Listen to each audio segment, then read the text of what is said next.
ഏത് കണക്കാണ്? നല്ല കണക്കായി പോയി. ഇത് നമ്മുടെ സ്വർണ്ണ പണയത്തിന്മേൽ പണ്ടം കടം കൊടുക്കപ്പെടും പ്രൈവറ്റ് ലിമിറ്റ്സിന്റെ. ഇത് പറഞ്ഞു വരുമ്പോ അത് നഷ്ടത്തിലാവൂ. ഇല്ല, ഇത് പറയാതെ തന്നെ നഷ്ടത്തില്ല. 31 ലക്ഷം രൂപ.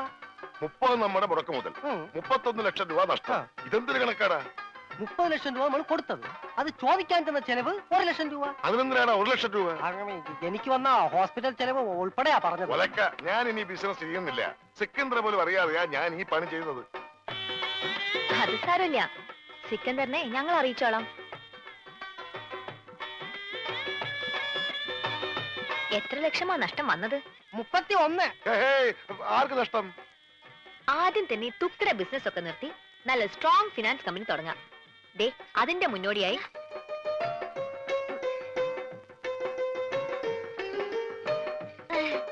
അത് കൊള്ളാം. ആദ്യ ബിസിനസ് അവള് തന്നെ ഇനോഗ്രേറ്റ് ചെയ്യാമെന്ന്. കൊള്ളാം. സിക്കന്ദറിൽ നിന്നും രക്ഷപ്പെടുകയും ചെയ്യാം.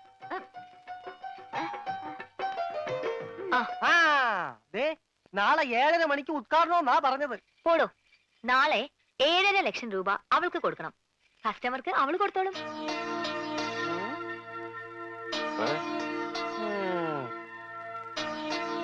മുതലും പലിശയും ഇവള് തന്നെ തിരിച്ചു തരും.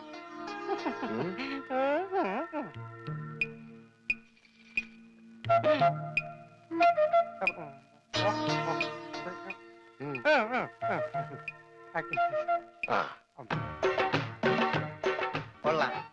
എനിക്ക് ഇത്രയും ഭംഗിയുണ്ടെന്ന് ഇന്നാണ് മനസ്സിലായത്. നിങ്ങൾക്ക് എന്ത് തോന്നുന്നു? അയ്യടാ, നിന്റെ ഭംഗി ആസ്വദിക്കാനല്ല വിളിച്ചത്. നീ ആ കണ്ണാടിന്റെ മുന്നിൽ നിന്ന് മാറി നിന്നേ. പെട്ടി താഴെ വെക്കടാ. വെച്ചു. പറഞ്ഞത് വല്ലതും മനസ്സിലായോ? മനസ്സിലായി. എന്ത്? പെട്ടി താഴെ വെക്കാനല്ലേ? ഒരു ഇടി വെച്ചിരു ഞാൻ. എടാ, ഇത് നിസ്സാര കാര്യമല്ല, വളരെ ഉത്തരവാദിത്തത്തോടും ബുദ്ധിയോടും ചെയ്യേണ്ട കാര്യ. എന്ത്? ഈ പെട്ടി താഴെ വെക്കണതാ? നീ എന്തൊക്കെയാ ചെയ്യാൻ പോണതെന്ന് ഒന്ന് പറഞ്ഞേ. ആദ്യം ഞാൻ കൈപ്പാങ്കുറ്റി ബസ്സിൽ കയറി 7 രൂപ 50 പൈസ ടിക്കറ്റ് എടുക്കും. എന്നിട്ട് ബാക്കി വാങ്ങും. എന്നിട്ട് ഞാൻ കൈപ്പാങ്കുറ്റി സ്റ്റോപ്പിൽ ഇറങ്ങി മൈക്കിൾ മാഷിന്റെ വീട് ഏതാന്ന് ചോദിക്കും. മൈക്കിളല്ല, കൈമൾ മാഷ്. ആ, കൈമൾ മാഷ്. ബാക്കി ഞാൻ അതെന്താ? അതൊക്കെ ഞാൻ കള്ളാസിൽ എഴുതി പോക്കറ്റിൽ വെച്ചിട്ടുണ്ട്. കൈമൾ മാഷിന്റെ മകന്റെ പേരെന്താ? കൈമൾ മാഷ? മകന്റെ പേര്? ആ, മരിച്ചുപോയ ഉണ്ണി. മരിച്ചു പോയിന്ന് എടുത്തു പറയണ്ട, ഉണ്ണീന്ന് പറഞ്ഞാ മതി. മതി. അപ്പൊ നീ ആരാ? രമണൻ. സോറി, മരിച്ചുപോയ ഉണ്ണിയുടെ ക്ലോസ് ആയ ഫ്രണ്ട്. Close friend? ആ, അത് തന്നെ. അല്ല, ഒരു സംശയം ചോദിച്ചട്ടെ, ആരായി ഉണ്ണി? ഈ ഉണ്ണിയെ കണ്ട എങ്ങനെ ഇരിക്കും? അല്ല, പോണ വഴിക്കെങ്ങാനും കണ്ടുകഴിഞ്ഞാ പിന്നെ അവിടം വരെ പോവാതെ അഡ്ജസ്റ്റ് ചെയ്തിട്ട്. ഓ, നിനക്കൊന്ന് പോവാൻ പറ്റുമോ? അല്ല, വേറൊരു സംശയം. ഞാൻ തന്നെ പോണോ? ഞാൻ തന്നെ പോവല്ലേ? ഞാൻ തന്നെ പോവാം. എടാ പെട്ടി.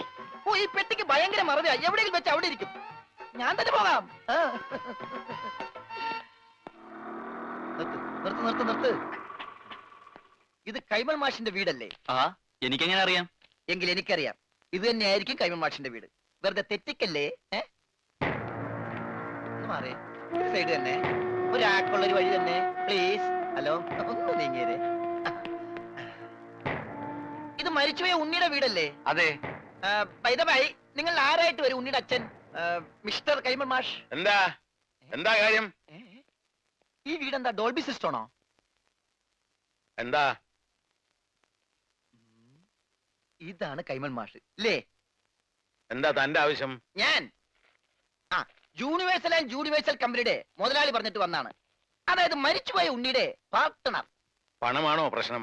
അതെ, അത് തന്നെയാണ് പ്രശ്നം. ആ, എങ്കിൽ ഈ ആൾക്കൂട്ടത്തിന് മുമ്പിലെ താൻ കൂടെ കയറി നിന്നു. വീട് കത്തിക്കാൻ നിൽക്കുന്നവരവരല്ല.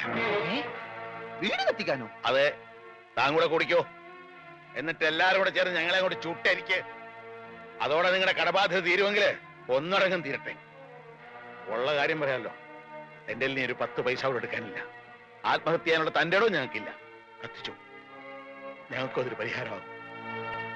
ഇങ്ങോട്ടാണടാ രാവിലെ പെട്ടി നോക്കി വന്നിരിക്കുന്നു പണം വാങ്ങിക്കാൻ. എടാ, നിന്നെ പോലെ തന്നെ പണം വാങ്ങാൻ വന്നവരാണ് ഞങ്ങളും. അയ്യോ, ഞാൻ പണം വാങ്ങാൻ വന്നതല്ല, കൊടുക്കാൻ വന്നതാ, ഈ പെട്ടി ഉൾപ്പെടെ. എന്താ പറഞ്ഞേ? പണം കൊടുക്കാൻ വന്നതാണെന്ന്. ആർക്ക്? കൈമൾ മാഷിന്. ഞാൻ മലയാളത്തിലല്ലേ ആദ്യം നിങ്ങളോട് പറഞ്ഞത്? യൂണിവേഴ്സൽ കമ്പനി പൊട്ടി പൊളിഞ്ഞ് പാലിഷ് ആയെങ്കിലും ഇപ്പൊ അത് ലാഭത്തിലാണ്. ആ കമ്പനിയുടെ ലാഭവിഹിതമാണ് ഈ പെട്ടിയില്. അന്നാ തുറക്കടാ പട്ടി ഈ പെട്ടി.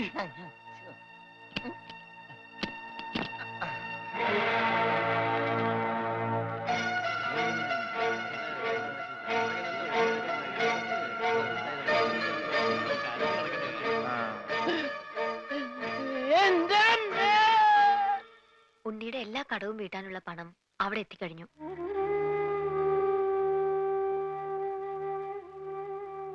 ഒരു കുടുംബത്തിന്റെ മുഴുവൻ ജീവനും മാനവും രക്ഷിച്ചത് എല്ലാവരുടെയും പ്രാർത്ഥന ഉണ്ടാവും.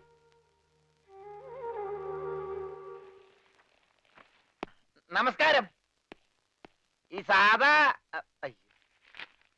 സദാശിവൻ കൈമളുടെ വീടല്ലേ? എന്താ? ആ സദാശിവൻ കൈമൾ ഒന്ന് കണ്ടേച്ചു പോകാന്ന് കരുതി. ആള് ഞാനാ, കണ്ടില്ലേ? കണ്ടു. എന്നാ പോയിക്കോ. ആ ഓക്കെ, താങ്ക് യു. അല്ല, ഞാനൊരു കാര്യം അറിയാൻ വന്നതല്ലേ. നീ ഏതാടാ? രമണൻ. ഏത്? ചെങ്ങമ്പുഴയുടെ രമണനോ? ചങ്ങമ്പുഴയോ? എന്റെ വീട് കോന്നിപ്പുഴ അടുത്തല്ലേ? ആ, ഞാൻ ക്ലോസ് ആയപ്പോ ഉണ്ണിയുടെ മരിച്ച ഫ്രണ്ടാ. മരിച്ച ഉണ്ണിയുടെ ക്ലോസ് ആയ ഫ്രണ്ടാ. നിനക്ക് വല്ല അസുഖമുണ്ടോ? ഞങ്ങള് ഫ്രണ്ടുക്കളാ. ആട്ടെ, നിനക്കിപ്പോ എന്താ അറിയേണ്ടത്? ആ, ഇവിടെ ഒരു പെങ്കൊച്ചുണ്ടായിരുന്നല്ലോ, ഉണ്ണിയുടെ മുറപ്പെണ്ണ്, മിസ്റ്റർ സുജാത. ആ എരണം കെട്ടവളുടെ പേര് ഇവിടെ മിണ്ടരുത്. ശരി, പേര് പറയുന്നില്ല. ആ കുട്ടി ഒന്ന് കാണാൻ പറ്റും? അവളിവിടെ ഇല്ല. അവള് ഭർത്താവിന്റെ വീട്ടിലാ. ഭർത്താവാണ് പോലും. ഭർത്താവ്.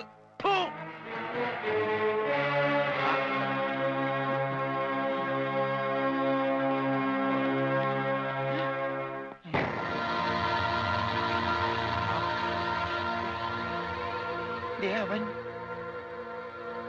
ഇവനല്ലല്ലോ. അവൻ ഇതാരാ? നീ ഉണ്ണിയുടെ ആരാന്നാ പറഞ്ഞേ? Close friend. അപ്പൊ ഇതാരാ?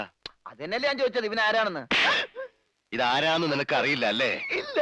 എടാ, ഇതാടാ നിന്റെ ഫ്രണ്ട് ഉണ്ണി. ഉള്ളോ റോസ്കൾ. മേലാൽ ഈ പേരും പറഞ്ഞിവിടെ വന്നാലുണ്ടല്ലോ. ചതിയാ, കൂടെ നടന്ന് ചതിക്കരുതാരെയും.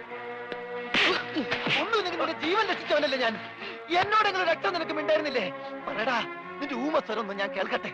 മരിച്ച നിന്നെ ജീവിപ്പിക്കാൻ പറ്റുമെങ്കിൽ നിന്നെ കൊണ്ട് സംസാരിപ്പിക്കാൻ പറ്റുമെന്ന് ഞാൻ നോക്കട്ടെ. സംസാരിക്കടാ. എടാ, സംസാരിക്കാൻ.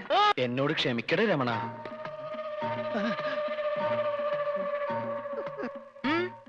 എന്താ ഇവിടെ? കണ്ടുപിടിച്ചു. എന്റെ ബുദ്ധി ഉപയോഗിച്ച് ഞാൻ എല്ലാം കണ്ടുപിടിച്ചു. ഇവൻ മിണ്ടി. ആ, അതൊക്കെ അവിടെ നിൽക്കട്ടെ. എന്താ, ഇനിയും ബുദ്ധി ഉപയോഗിച്ച് വല്ലതും കണ്ടുപിടിക്കാനുണ്ടോ? ഉണ്ട്. ബുദ്ധിയുടെ കൂടെ കുറച്ച് സോപ്പ് ഉപയോഗിച്ചോ. തുണി എടുത്തിട്ടിട്ടുണ്ട്, അലക്കിക്കോ. എല്ലാം ഞാൻ അലക്കും. ഭർത്താവാണ് പോലും ഫൂ എന്നും പറഞ്ഞൊരു തുപ്പും തുപ്പി. ഏതായാലും അമ്മാവനും അവളുടെ ഭർത്താവും തമ്മിൽ തീരെ യോജിപ്പിലല്ല. അല്ലെങ്കിലും അമ്മാവന് ആരുമായി അങ്ങനെ പൊരുത്തപ്പെട്ട് പോവില്ല. എന്തായാലും അത് കഴിഞ്ഞല്ലോ. അവളുടെ വിവാഹം നടക്കണമെന്ന് ഞാൻ പ്രാർത്ഥിക്കാത്ത ദിവസങ്ങളില്ല. പാവം കുട്ടിയവള്.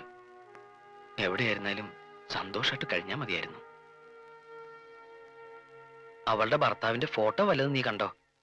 ഫോട്ടോ? ഒരു ഫോട്ടോ കണ്ടതിന്റെ വേദന ഇതുവരെ മാറിയിട്ടില്ല. നീ എന്നോട് മിണ്ടണ്ട, നമ്മ തമ്മിൽ ശരിയാവില്ല.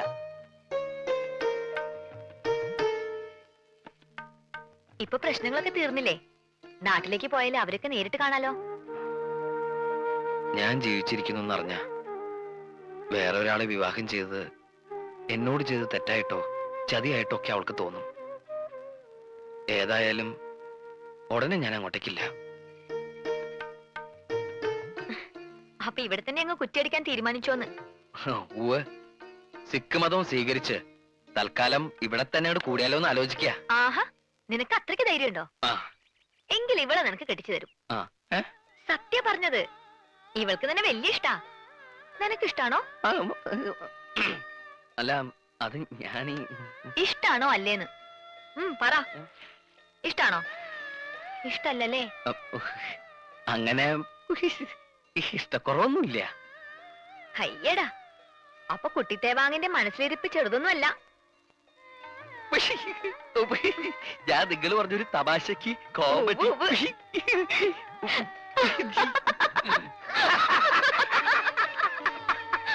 ആക്കിയതാണല്ലേ. ഞാൻ ഊഹിച്ചു. എന്നെ ഇങ്ങനെ വെട്ടിലൊന്നും വീഴ്ത്താൻ പറ്റില്ല. ഞാൻ എന്റെ തുണി